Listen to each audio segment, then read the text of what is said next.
आज ईसाई धर्म का मुख्य त्यौहार क्रिसमस मनाया जा रहा है। क्रिसमस पर आज कई जगहों पर क्रिसमस ट्री सजाए गए हैं और रात में सांता क्लॉज बच्चों को गिफ्ट देगा। क्रिसमस के दिन हर बच्चों को सांता क्लॉज का इंतज़ार बड़ी बेसब्री से रहता है। ईसाई धर्म में ये रिवाज है कि क्रिसमस की रात सांता क्लॉज बच्चों के लिए मोजे में गिफ्ट छुपा कर जाता है। लेकिन क्या आप जानते हैं संत निकोलस कौन थे?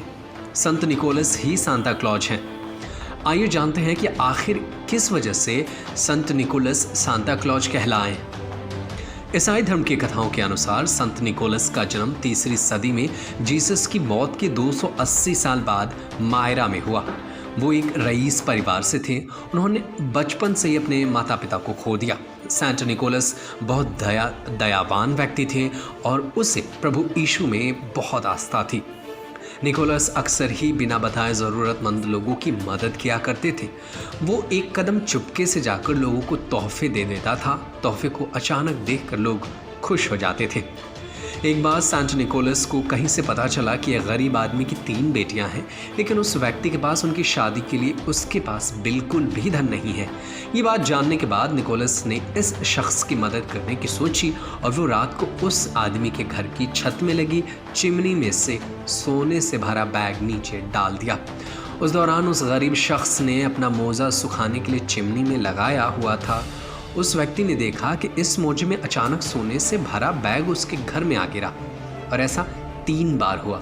उस व्यक्ति ने आखिर में निकोलस को ऐसा करते हुए देख लिया। निकोलस ने उससे कहा कि ये बात वो किसी को ना बताए, लेकिन फिर भी ये बात चारों ओर फैल गई। तब से जैसे ही किसी को अचानक से कोई उपहार मिलता तो उसे लगता कि सांता क्लॉज ने दिया है। इसी के बाद से क्रिसमस के दिन उपहार देने का रिवाज शुरू हुआ। इस लेख में दी गई जानकारी और सूचना की हम पुष्टि तो नहीं करते, पर ये अमल करने से पहले संबंधित विशेषज्ञों से पूछताछ की गई है। और ऐसा ही कुछ जो है किंवदंतियों और कथाओं में इसी बात का जिक्र है कि ऐसा हुआ करता था कि संत निकोलस से ही गिफ्ट दिया करते थे, जिसके बाद से ये रिवाज शुरू हुआ जो आज तक चल रहा है। न्यूज़ रूम से नदी महमद की report. Subscribe to our YouTube channel and press the bell icon to get the latest updates.